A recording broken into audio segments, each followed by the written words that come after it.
세상의 모든 지식 언더스탠딩. 네, 자 이번에는 또 외국 이야기 좀 배워볼까요? 네. 항상 외국에서 무슨 일이 있는지, 외국 기업들은 무슨 일이 있는지 뉴스를 꼼꼼하게 봐주셔서 라이벌이야, 라이벌, 나의 라이벌. 어혜진이 있다면 어혜진만 있는 건 아니다. 아니다. 네, 서병수 애널리스트 모셨습니다. 어서 오십시오. 예, 안녕하세요. 네, 안녕하세요. 예. 원조 앞에서 제가 어찌. 오늘 얌전히 듣겠습니다. 네. 오 소장님은 또 기업 얘기는 잘 안 하시니까 기업 얘기 잘 안 합니다. 니치 마켓이 있습니다. 네. 저는 어 소장님의 특별 버전. 원조하고는 비교가 안 됩니다. 네. 요즘 관심 있으신 뉴스가 뭡니까? 관심 있게 본 M&A 시장? 뭐 저는 뭐 기업들이 이제 뭐 투자하고 관련되는 기업들이 계속 관심이 있으니까요. 예. 기업 뉴스들은 이제 계속 체크하고요. 근데 이제 뭐 엔비디아 얘기하고 뭐 암호화폐 이런 거는 저 말고 다른 분들이 원체 잘 해주시니까 여기 오늘 이제 하는 것도 이제 M&A이긴 한데 최근에 어쨌건 제가 기업 분석이나 투자 관련돼서 보다 보니까 뭐 투자자 관점에서도 그렇고 어떻게 보면은 좀 미국 시장이나 뭐 이런 정치를 보는 데나 경제를 보는 데 도움이 될 것 같아서 몇 가지 뉴스들 좀 묶어서 정리를 한번 해봤습니다. 좋습니다. 네. 예. 무슨 뉴스가 있었을까요? 예, 오늘 일단은 표지 한번 보시면요. 네. 일단 최근에 미국 M&A 시장에서 좀 인상적인 뉴스 3가지가 있었어요. 그리고 그게 이제 마이크로소프트, 월마트, 그리고 석유하고 천연가스와 관련된 내용입니다. 예. 이게 다 최근 한 3월 정도에 주요 언론들에서 나왔던 내용들이고요. 이게 제가 좀 투자자 관점에서도 의미가 있다고 생각해서 했고, 여기 이제 요 3개의 그림들이 이제 다 그런 거하고 지금 연결이 되는 겁니다. 예. 근데 이제 아마 첫 번째는 조금 뭐 익숙하지 않으실 거고, 두 번째는 미국에서 이제 사시는 분들은 좀 아실 수도 있는 비지오라고 아마 TV거든요. 네. 그래서 아마 CTV라고 좀 이따 설명을 드릴 건데 이제 그런 것과 관련된 거 그리고 뭐 여기는 유전 얘기 이런 것들을 좀 해볼까 합니다. 좋습니다. 예, 네. 그래서 본격적으로 들어가면요. 일단은 작년에 좀 미국 글로벌 M&A 시장이 좀 어땠나 이런 거를 좀 한번 잠깐 시작을 하고 가려고 하는데요. 네. 작년에? 예, 작년에 뭐 저희 이제 답안지가 있으니까 나오지만 작년에 M&A가 굉장히 없었어요. 예. 없었어요? 예, 굉장히 적었습니다. 여기 이제 한번 자료 한번 보시면요. 요거 이제 최근 3월 달에 2월인가 나온 맥킨지 자료인데 연간 요거는 이제 그 M&A 했던 그 금액 기준이고 이거는 숫자 그 건수 기준이거든요. 근데 보면은 2023 22, 21일 때 피크를 쳤다가 그러네요. 예, 훅 급감을 해서 금액 기준으로 보면은 거의 이때 25, 24, 23 이때 23 이후로 지금 거의 최저 수준이죠. 그리고 금액 이것도 확 줄었습니다. 건수도 예. 줄었고요. 근데 이제 왜 이렇게 줄었느냐라고 했을 때 여기 이제 보면은 아직까지 어쨌건 요즘 금리가 좀 비싸긴 하잖아요. 예. M&A라고 하는 게 어쨌건 자금이 필요하니까 고금리인 상황도 안 좋고. 그렇죠. 뭐 예. 그렇게 그냥 단순하게 생각해 볼 수 있죠. 그렇죠. 그리고 이제 최근에 원래 이제 작년 말 같은 경우에는 올 초에 뭐 금리 인하를 하니 안 하니 이런 얘기가 있었는데 뭐 이것도 하냐 안 하냐 뭐 이런 것도 있는데 작년 말에는 또 그런 것들의 불확실성도 컸잖아요. 예. 그리고 이제 요게 이제 사실 또 중요한 건데 규제기관들이 최근 M&A에 관련돼서 강력하게 좀 나서고 있습니다. 반독점 뭐 이런. 그렇죠. 예, 그런 것들이 뭐 최근에 뭐 대형 기업들, 해외 기업들, 뭐 예를 들어서 미국이 뭐 중국이 미국 이런 것도 있고 최근 FTA라고 미국 내에서도 과연 이제 M&A라든가 독과점에 대해서 지금 민주당 정부가 상당히 강하게 나오거든요. 예. 그러다 보니까 이제 기업들이 좀 애매한 거죠. 근데 이게 단순히 거래 건수뿐만이 아니라 보통은 이 M&A 시장이라는 게 주식 시장이 활성화가 되면 상당히 이제 M&A가 많이 이루어집니다. 그래서 지금 여기 이제 보시면은 그 S&P 500 시장하고 M&A 가치하고 비교를 했을 때 비율로는 거의 역대 최저 수준, 20년 내 최저 수준이라고 해요. 네. 그러니까 이제 주식 시장이 굉장히 활성화가 됐는데도 M&A는 되게 안 돼. 작년이 좀 이례적인 시장이었던 거죠. 어허. 근데 이제 요런 흐름이 예. 요거는 이제 요 아까 그 동일한 자료를 분기별로 지금 나눈 거거든요. 네. 네. 보면은 2023년 1분기가 저점이었고 2분기, 3분기, 4분기에는 늘기 시작을 하고 있죠. 예. 네. 그러니까 이제 분기 단위로 보면은 최근에 어쨌건 좀 회복되는 경향이 있다라는 거고, 최근에 이제 금리가 여전히 높고 불확실성이 크고 규제 당국은 여전히 강하고 있지만 지정학적 위험들이 강화가 되다 보니까 거기에 기업들이 이제는 예전에는 잠깐 시간 지나면 되겠지 했는데 그렇지가 않을 수도 있잖아요. 네. 그러니까 이제 그런 것들에 대응을 해야죠. 뭐 예를 들어서 한국 같은 경우에도 배터리 기업들이 미국에다 공장을 많이 세우기도 했는데 뭐 상황에 따라서는 미국 기업을 살 수도 있는 거고 그런 식의 대응들이 필요하다고 생각을 했고 최근에 어쨌건 경기가 안 좋다 뭐다 한다 하지만 돈 많이 버는 기업들도 많이 있잖아요. 예. 이제 그런 기업들은 경쟁력 강화하는 것들이 필요하면서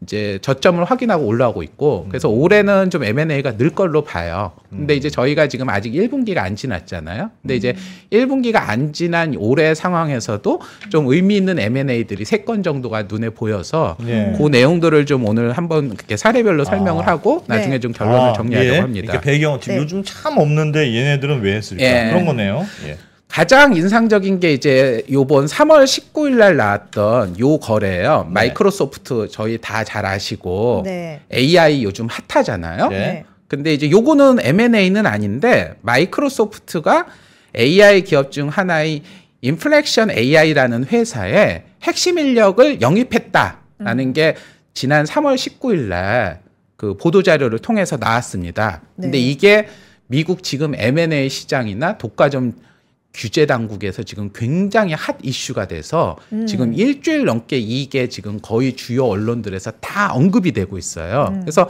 아니 이건 뭐 M&A도 아니고 뭐 거기 계신 분 그렇지. 영입한 건데 이게 왜 문제냐? 하는 건데 그걸 곧 설명드릴 거고 참고로 여기 이렇게 잘생기신 분은 이렇게 한 분 딱 나오잖아요. 네. 이분이 요번에 영입을 한 핵심 인력 가장 대표되는 분입니다. 네. 그리고 그러면 요 내용이 어떤 건지를 좀 간단히 설명을 드리면 마이크로소프트가 아까 3월 19일 날 AI 스타트업인 인플렉션 AI의 공동 창업자의 무스타파 슐레이만 아까 그분이 이제 무스타파 슐레이만이거든요. 네. 그분을 영입을 해서 코파일럿 등 AI 개발을 맡긴다라고 19일 날 발표를 했어요. 네. 그럴 수도 있겠지. 근데 이제 이 인플렉션 AI의 또 다른 공동 창업자인 카렌 시모난이라고 하시는 분이 있는데 예. 이분도 영입을 한대요. 근데 이제 이분만 영입하는 게 아니라 이 회사 내 직원이 한 70명 정도 되는데 네. 70명 인력 대부분을 다 고용을 해서 무스타파 팀에 근무한다라는 거예요. 그러면은 지금 잘 들어보시면 뭔가 좀 약간 지금부터 느낌이 샤하실 수 느낌이 있는데 약간 예, 왜냐면 AI 기업이라고 하는 게 사실상은 거기 있는 핵심 인력이 전부잖아요. 그게 재산이죠. 그렇죠. 근데 거기에 공동 창업자 두 분인 핵심 개발자 그리고 그 밑에 있는 대부분의 직원들이 다 고용이 된 거예요.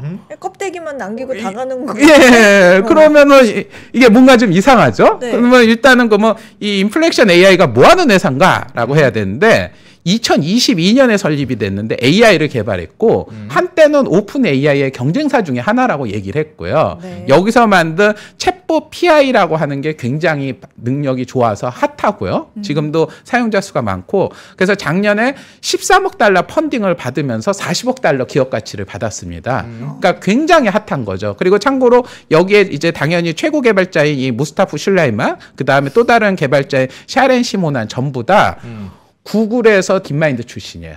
딥마인드 개발자 출신이고 그러니까 그냥 명성이나 이런 거는 다 짱짱하신 분이죠. 그러면은 이 핵심 인력이 다 빠져나왔네. 이걸 듣는 순간에 이제 갑자기 우리나라 한국의 대기업들이 인력 빼가는 약간 그런 느낌적 느낌이 나잖아요. 상도덕이 없네. 예, 상도덕이 없네. 원래 근데 개발팀은 그렇게 움직인대요. 원래 이게 이렇게 딱 그쵸, 따라가죠. 뭉쳐 있어서 심지어 전 무슨 얘기까지 들었냐. 한참 요즘은 없지만 개발팀 이렇게 한 명이 파견 가 먼저. 네. 그래서 한번 해봐요. 괜찮으면 여기 분위기 괜찮아 다 넘어와. 근데 싹 이제 넘어오고. 그 설명을 드리겠지만 네.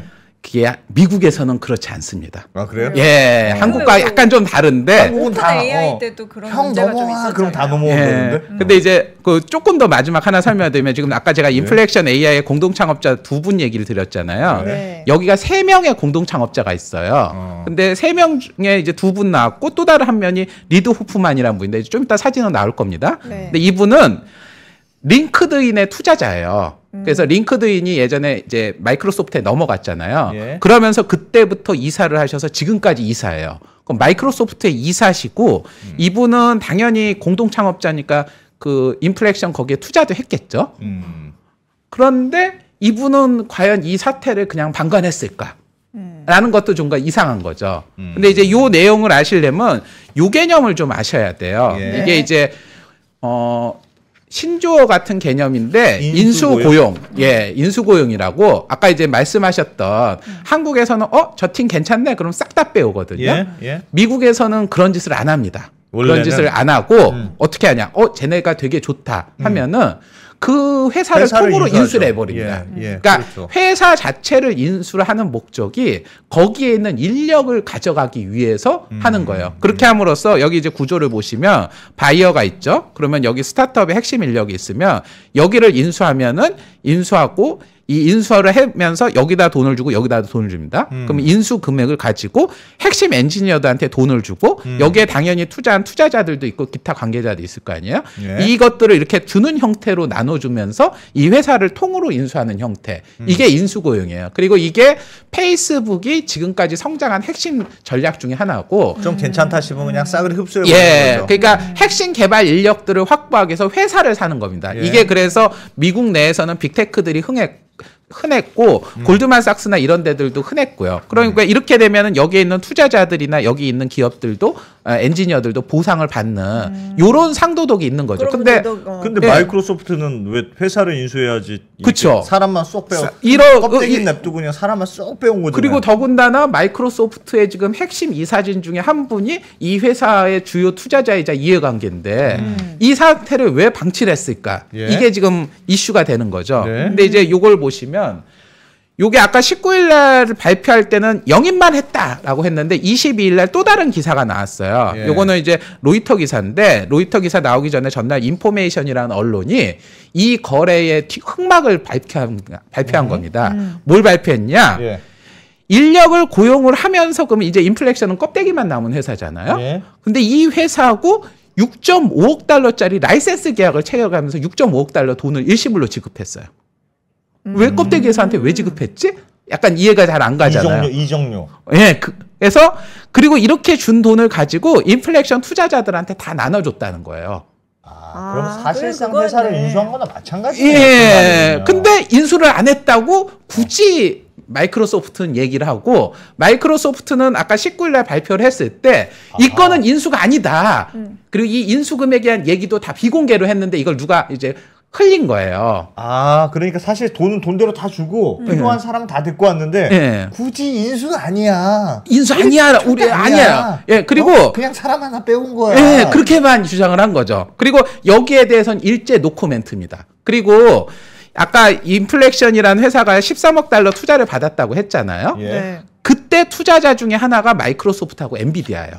그러면은 이 마이크로소프트나 엔비디아, 마이크로소프트는 이래저래 뭔가 되게 연관이 있는 거죠. 네. 그리고 아까 이 인플렉션이라는 회사가 챗봇 서비스 때문에 되게 유명해졌는데 오픈 AI가 생겼잖아요. 그럼 이제 다들 오픈 AI 형식의 LLM을 구축을 해서 챗봇을 만들어야 이제 성능이 나올 거 아니에요? 네. 그럼 막대한 투자비가 필요하겠죠. 그렇죠. 근데 이제 이것들을 감당하는 게 좀 만만치 않은 상황이어서 회사가 좀 어려웠습니다. 네. 그러면 이제 여기까지 이제 상황을 알고 그러면 이 거래의 실제 의미는 뭐냐라는 거를 보시면 독과점하고 관련이 있는 눈치 보는겨? 예, 이제 맞아. 대충 눈치들이 이제 보이시는데 예. 이제 참고로 이제 아까 요 분이 리드 호프만이라는 아까 그 아저씨고요. 네. 이거 관련돼서 3월 22일 날도 이제 테크크런치라든가 로이터에서 연달아 기사가 나왔는데 여기 이제 레귤러라는 얘기가 얼핏 눈에 보이죠. 네. 예, 그래서 이제 요것들을 이제 정리를 하겠습니다. 첫 번째 의미는 규제 회피입니다. 그러니까 예. 이제 뭐냐면 이거는 지금 인수 형태가 아니에요.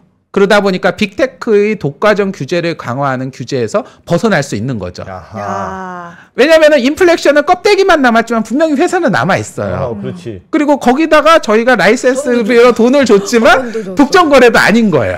그러니까 독점이 아닌 거죠. 그리고 사람은 왔다 갔다 할 수도 있는 거고요. 예. 그리고 여기서 이제 또 보셔야 될 게 지금 마이크로소프트의 오픈 AI 투자와 관련돼서 지금 미국과 영국의 규제 당국이 이미 조사에 들어갔어요. 예. 이런 식으로 하면서 과연 이제 AI 생태계를 빅테크가 독과점하는 거 아니냐. 그리고 그 관심 있는 분은 아시겠지만 피그마라고 하는 굉장히 유명한 생성형 AI 관련되는 이미지 관련된 회사가 있고 네. 이거를 어도비가 200억 달러를 들여서 인수를 하려고 했다가 결국 영국 규제 당국 때문에 이게 작년 말에 무산이 된 적이 있습니다. 예. 그리고 이제 지금 보면은 최근에 미국이나 유럽의 규제 당국들이 빅테크 규제들을 지금 연이어 강화를 하고 있어요. 생성형 AI에 대한 지금 투자나 이런 것들을 다 규제하고 있고 계속 강화를 하고 있거든요. 그런데 이제 저희는 인수는 안 했어요. 예. 회사도 멀쩡해요. 예. 근데 이제 그래서 이제 요건이 터지고 나서 22일 되니까 주요 얼던들이 형식상으로는 인수가 아니지만 과연 미국과 영국의 규제 당국이 이거를 독과점 이슈로 안 볼지에 대해서는 좀 더 지켜볼 필요가 있다라는 얘기가 나오는 거죠. 아니 근데 이 인플렉션이 대체 무슨 회사길래 이 스타트업 하나 인수하면서 마이크로소프트 같은 그렇게 큰 회사가 독점 걱정을 합니까? 아니 근데 요즘에 이제 사실은 회사들 인수하는 것들에 대해서 예. 다들 빅테크가 뭔가를 인수하는 거에 대해서 다 태클을 걸어요.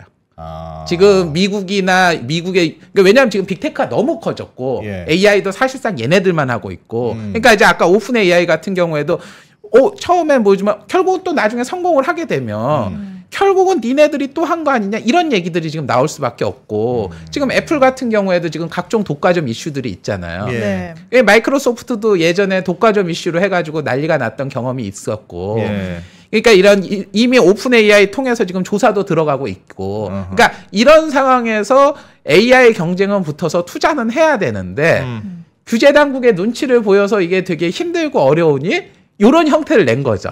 근데 이제 과연 이제 이게 실질적 인수가 아니냐라는 거에 대해서는 논쟁의 여지가 있다는 거예요. 그래서 이제 이런 관점에서 이런 거래가 나왔다는 거고요.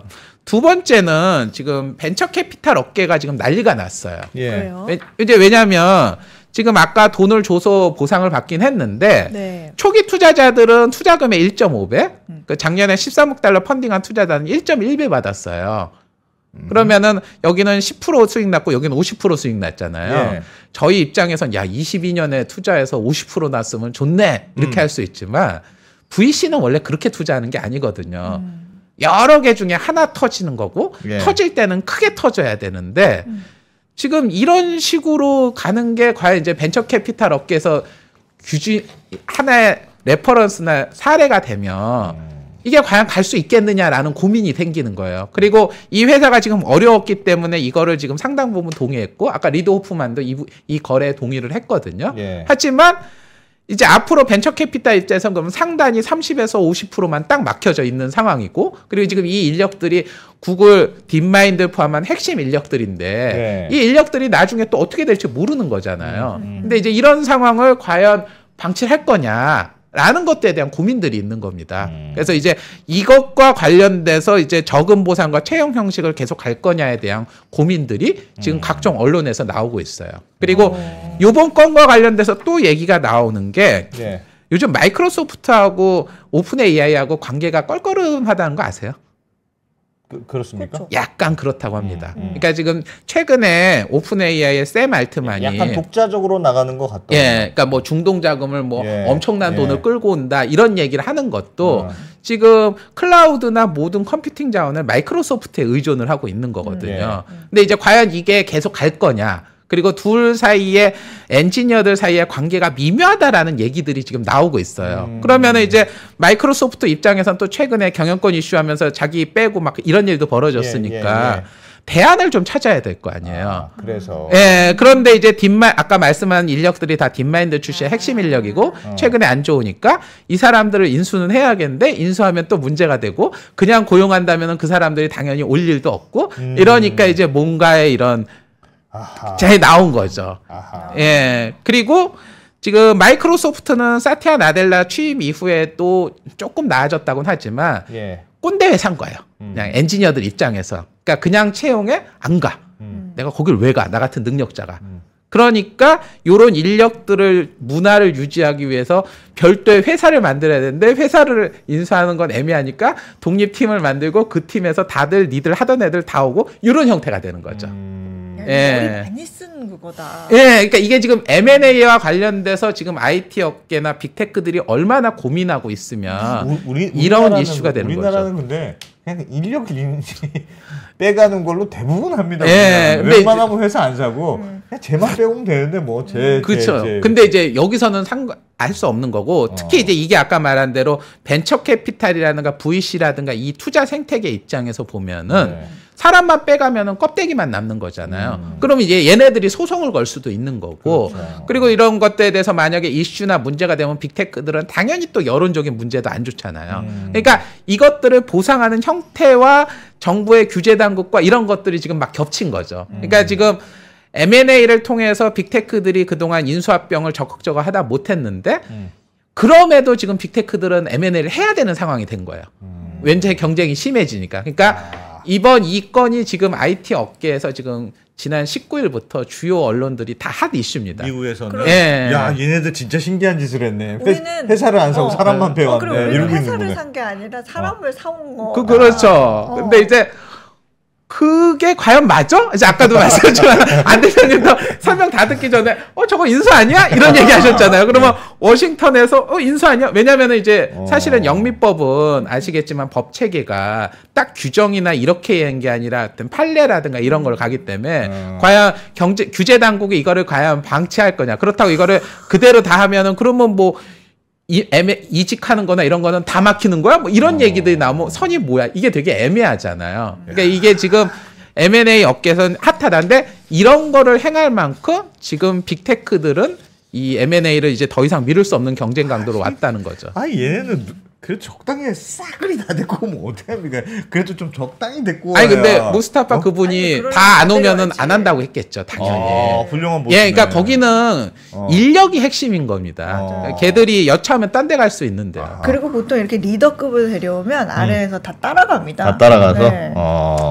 어쨌건 그래서 두 번째 한번 또 재밌는 뉴스가 네. 하나 있는데 네. 요거는 2월 20날 나온 기사인데 최근에도 계속 회자되고 있어요. 월마트가 비지오라고 하는 회사를 23억 달러에 인수를 했어요. 비디오가 뭡니까? 예, 아까 그냥 책상에서도 자꾸 간단히 말씀드리면 TV 회사예요. 이름은 많이 들어본 것 같아요. 예, 그러니까 TV 회사인데 스마트 TV를 제조합니다. 근데 자기네들이 직접 제조한 적은 OEM 형식이긴 한데 브랜드로 비지오 해서 유럽에서 팔고요. 예. 근데 이거를 이번에 인수 규모가 PER이 59배나 주고 샀어요. 어우. 그럼 왜 이렇게 비싸게 주고 예? 샀지? 무슨 TV 만드는 회사가 뭐 이게 미국 대단하다. 회사입니까? 예. 비지오가? 더군다나 제조는 다 대만에서 하고요. 브랜드만 가지고 하는 회사예요. 미국에서. 근데 이제 여기에 재밌는 게 뭐냐면 TV뿐만이 아니라 TV 안에 들어가는 운영 체제인 스마트 캐스트라는 것도 운영해요. 혹시 두 분은 로쿠라는 회사 아세요? 로크? 예, 몰라요. 로쿠. 그러니까 한국에서는 그걸 잘 모르는데 미국에서는 TV가 있으면 그건 뒤에 가서 설명을 드릴게요. 네. 어쨌건 그리고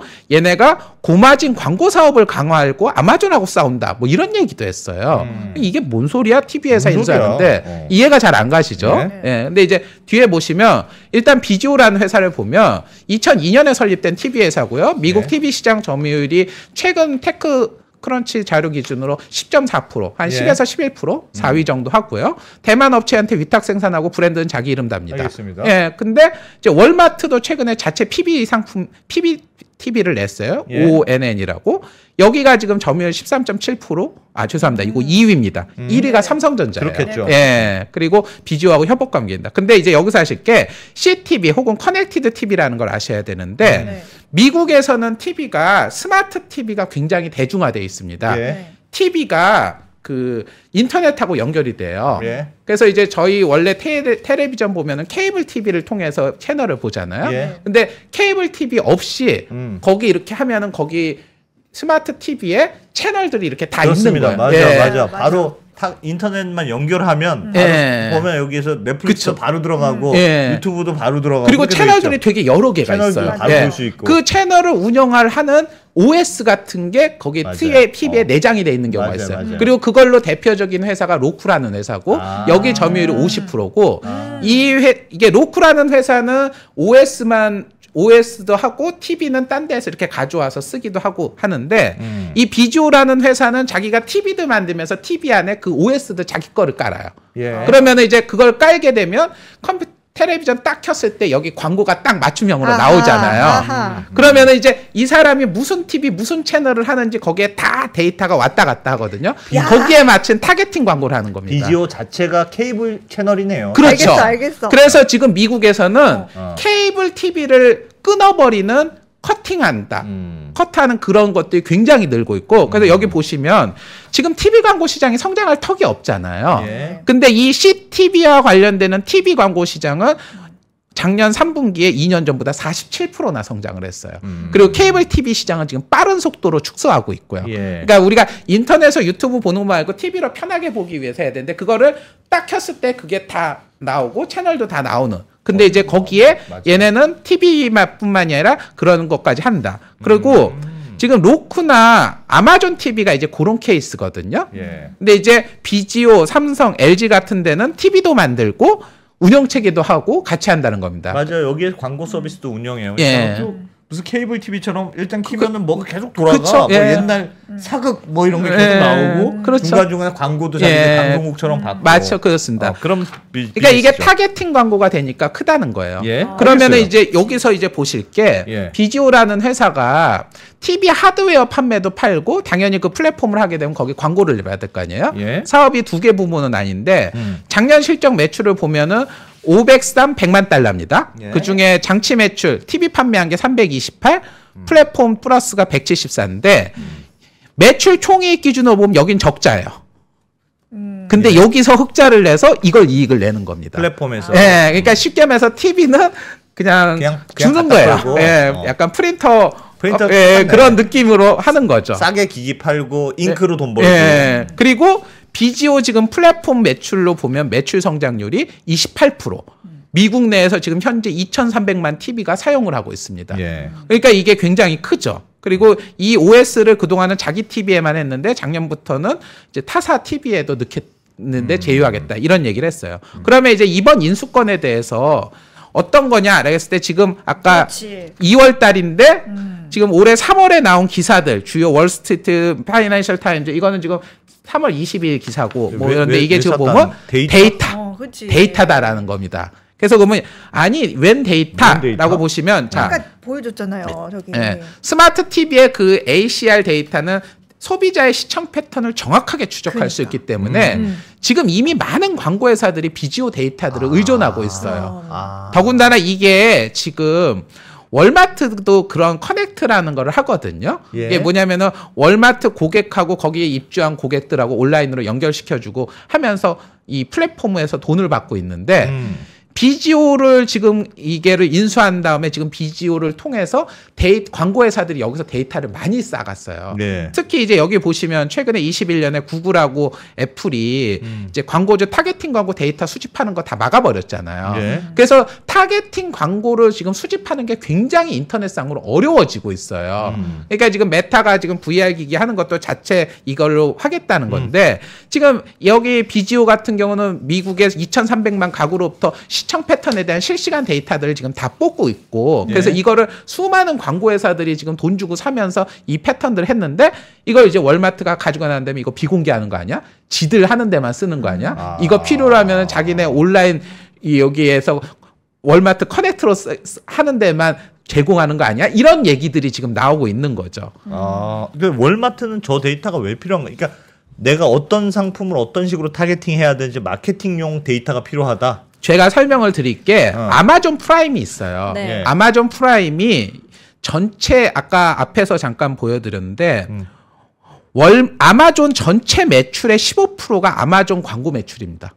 그러니까 아마존이라는 플랫폼에 딱 들어가면요. 네, 넷플릭스 같은 아마존 거. 예, 그러니까 아마존 홈페이지에 들어가서 우리가 뭐뭐뭐뭐 사게 되면 우리의 정보들이 다 들어가잖아요. 예. 맞아요. 이 정보들을 제품을 만드는 회사들한테 공급을 하면 아하. 떼돈을 벌 거 아니에요. 맞아요. 그리고 홈페이지에 여기에 무슨 광고를 넣지만 이 사람이 들어가게 되면 이 사람이 좋아하는 광고를 딱딱딱딱 띄울 수 있잖아요. 거기에 맞게 물건도 생산을 할 수 있고 만들 수 있는 거죠. 맞아요. 그래서 지금 온라인 광고 업체에서 지금 아마존이 업계 3위예요.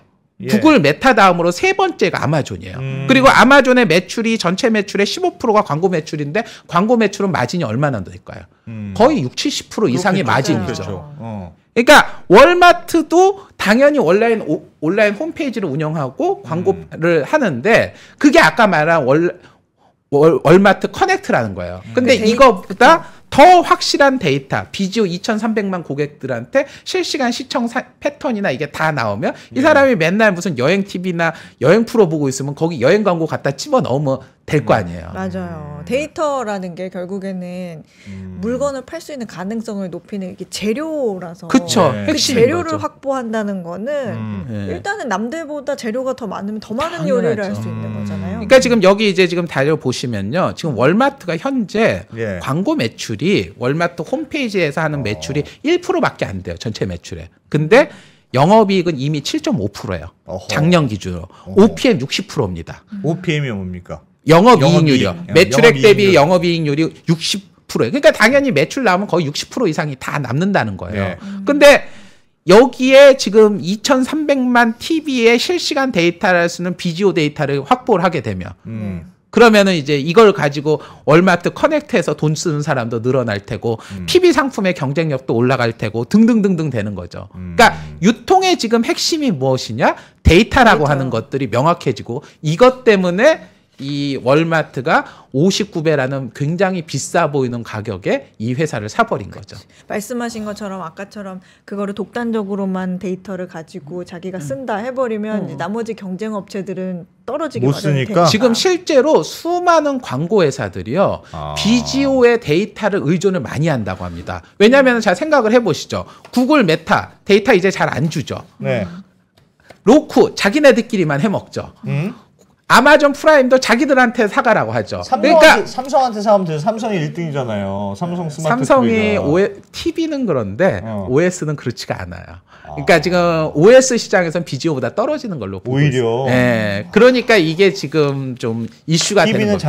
잘 만드는데. 예. 아이고야. 그러니까 이제 이게 우리가 이러면서 지금 우리 유통에서 과연 무엇이 중요한 것인가? 무엇이 중요한지. 예, 월마트가 예전에 인수합병을 할 때는 무슨 지역에 마트 인수하느라고 열심히 했는데 최근 몇 년간은 예. 온라인 업체들 인수하는 데다 이제는 온라인 데이터를 위해서 TV 회사도 인수를 해야 되는 상황이 된 거죠. 그러니까 그렇구나. 이게 지금 되게 큰 시사점이라고 저는 봅니다. 와. 이 정도 되면 TV는 그냥 줘야 되겠네. 데이터도 그렇게. 그래서 아까 주고 TV가 해서 적자나고 있지 않습니까? 그냥 공짜로 주고 그냥 예. 보세요 하면서 던져주고.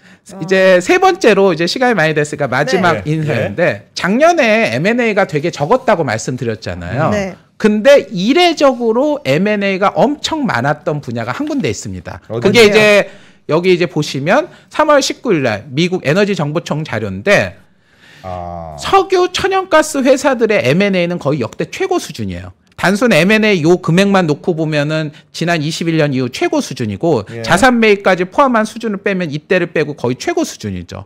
왜 그렇죠? 예. 요즘 유가도 나쁘지 않은. 뭐 유가가 나쁘지 않은 좋으니까 뭐 어쨌건 근데 작년에 여러 가지 고금리나 규제 환경의 상황에서도 예. 미국의 석유 천연가스 회사들은 M&A를 미친 듯이 했다는 거죠. 그러면 이제 작년에 많이 했으니까 올해는 어떨까 이러는데 그 전에 여기 보시면 미국 내에 지금 석유와 천연가스 상위 업체들 순인데 네. 쉐브론이라는 회사가 헤스라는 회사를 요번에 하나 인수를 했고요. 인수했고. 엑슨모빌이라는 회사가 요거 하나 인수했어요. 이 두 건이 이제 뒤에서 설명했지만 굉장히 큰 규모거든요. 네. 이거를 하면서 지금 어깨판도 특히 엑슨모빌은 이걸 인수하면서 확 올라가죠. 그러네요. 그리고 이 헤스라는 회사는 미국에서는 비중이 요거보다 작은데 여기가 어디를 가자면 요즘에 가이아나에 지금 대규모 유전이 발굴됐잖아요. 예. 그 유전의 지분을 많이 가지고 있는 회사예요. 그러니까 지금 이제 요거를 통해서 일타 쌍피를 노리는 거죠. 미국 내 플러스. 근데 어쨌건 왜 이렇게 느는 거야? 라고 하면 이제 요걸 한번 정리하시면 네. 일단 M&A 규모가 2,340억 달러 2012년 이후 최대 수준 역대 이전 추세를 극회복 특히 석유나 천연가스는 친환경 시대에 안 맞는다 해서 이제 함부로 못 사내는데 바뀌었다는 거예요. 근데 이제 여기에 이 금액의 상당수가 요 두 건이에요. 645억하고 600억 합치면 거의 1200억 달러잖아요. 예. 이게 이제 아까 말한 엑슨모빌이 인수한 거 하나하고 쉐브론이 난 두 건인 거죠. 그리고 이 두 건이 최대 규모는 역대 최대 석유 천연가스 업계 인수입니다. 그리고 예. 요거는 이미 입증된 매장지를 가지고 있는 거를 구매하고 미국 내 점유율을 높이는 목적으로 이루어졌고요. 예. 근데 이제 요거 외에도 지금 다이아몬드백 에너지가 또 260억 달러짜리 합병을 올해 2월 달에 발표를 했고 옥시덴탈도 120억 달러로 작년 12월에 뭘 인수했고 체사피크라고 하는데도 74억 달러짜리 합병을 올해 1월에 발표했어요. 그러니까 지금 네. 요즘에 여전히 미쳐 있구나. 그러니까 왜 궁금합니다. 왜 그런지. 그리고 여기까지만 하고 바로 가겠습니다. 1분기에도 2007년 이후 지금 이건 2월 말 기사거든요. 예. 그럼 아직 한 달이나 남았는데 이미 이때 기준으로 1분기 기준 2017년에 최고치. 심지어 이렇게 M&A가 늘어나니까 미드스트림, 파이프간이나 중간 운송하는 업체들의 M&A도 늘고 있다. 이게 네. 지금 2월, 3월에 연달아 나온 기사예요. 네. 그러면 이제 이해를 해보죠. 이게 왜 이렇게 났냐 대체 왜? 했는데 여기서 중요한 거는 신규 광산 투자가 아니라는 거예요.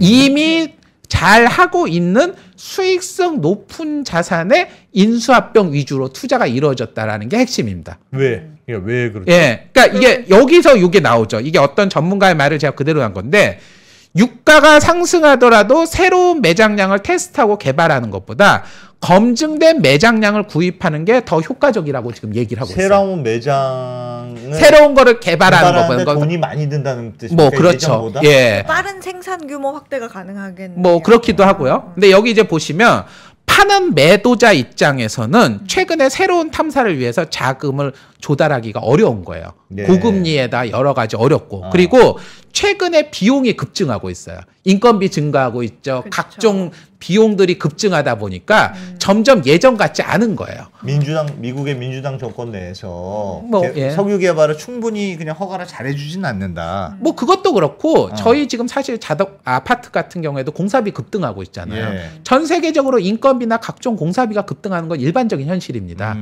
당연히 석유 채굴 하는데도 마찬가지일 거잖아요. 예, 예. 그러니까 이런 것들을 이제 소규모 회사들보다 규모의 경제를 키우자는 거예요. 그리고 최근에 지정학적 위험으로 미국 LNG 수출이 늘어나니까 당연히 그쪽 퍼미안에서 그런 셰일 업체들의 이익이 유리해지고 예. 이것들을 규모의 경제로 키우면 더 효과적일 거 아니에요.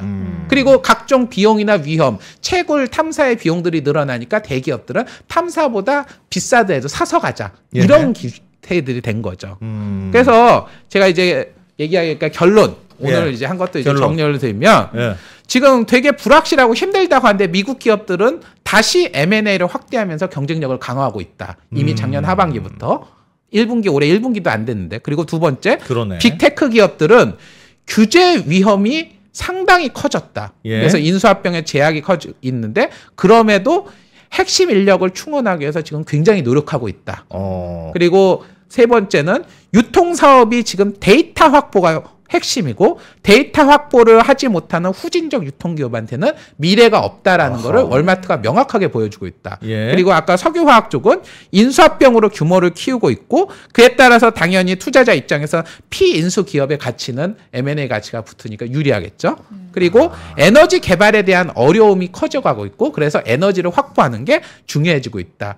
어저껜가 최준용 박사님이 오셔가지고 예. 에너지와 관련돼서 지금 이것저것 따질 거 없이 지금 다 확보해야 된다 네, 이런 네. 말씀하셨잖아요. 예. 그러니까 지금 에너지 확보라고 하는 게 점점 커지면서 이게 이제 그동안은 친환경이니까 빠져 이게 아니라 에너지 전체에 대한 투자, 근데 검증되고 확인된 투자, 새로운 개발의 허들이 높아지고 있다. 이게 지금 요번 M&A나 이런 건들이 됐고 그래서 미국 석유 천연가스 쪽에서는 이미 작년부터 M&A가 역대 최고치로 했고 지금 1분기가 아직 지나지 않은데도 이 흐름이 이어지고 있다. 야, 이상입니다. 이게 미국은 그러니까 전체적인 환경도 금리도 높고 그리고 그 빅테크나 이런 단독점 규제도 강하고 뭐 그러니까 개발 허가도 잘 안 내주고 그런 와중에서도 하여튼 열심히 인수하고 사람 빼오고 뭐 하고 있다는 뜻이네요. 예. 지금 계속 뭔가 성장을 위해서 계속 준비를 하고 있다는 뜻 같습니다. 그러니까 사실은 지금 상황에서 같은 데에서도 이미 움츠리는 건 끝. 경쟁력이 만만치 않다. 그런 그리고 것 같아요. 예, 그리고 그게 IT 빅테크, 유통, 그리고 석유화 전방위 면에서 이 빠른 행보가 보여지고 있다. 그래서 약간 대표적 사례 같아서 꼽아왔습니다. 이런 모습들이 어쨌든 지금 미국 경제가 조금 어쨌든 굉장히 빠른 속도로 회복력을 보이고 있는 것 같고 이런 기업들이 하는 걸로 봐서는 많은 사업들이 굉장히 정상화가 되고 있는 게 아닌가 예. 그런 생각도 들고 뭐 이런 석유 뭐 가스 이런 거 같은 경우에는 아무리 뭐 친환경이 뭐 어쩐다 저쩐다 하지만 여전히 이 사람들은 수요가 계속 있을 거라고 보는구나 라는 것들이 보이네요. 그리고 또 생각보다 신규 개발이 그렇게 만만치 않아 보인다. 이런 얘기들도 이게 보니까 남 탓하지 마라. 그냥 열심히 살아라. 환경을 탓하지 마. 뭐 그런 교훈적인 얘기인 것 같습니다. 여러 가지 교훈은 각자 찾으시면 될 것 같고요. 네, 어쨌건 네. 그래서 요번 요 M&A 건 원래는 제가 요 세 개 중에 하나만 할까 하다가 네. 조금 시간을 좀 압축해서 하더라도 요 세 개 야. 나름대로 다 의미가 있어서 가져왔습니다. 너무 열심히 재밌었어요. 사네. 미국 기업도 참 열심히 사나. 열심히 사네. 열심히 한번 해보세요. 네. 알겠습니다. 열심히 하겠습니다. 네. 네. 자, 오늘은 어이진 소장님과 네. 서병수 애널리스트 다 같이 함께했습니다. 고맙습니다. 예, 고맙습니다. 감사합니다.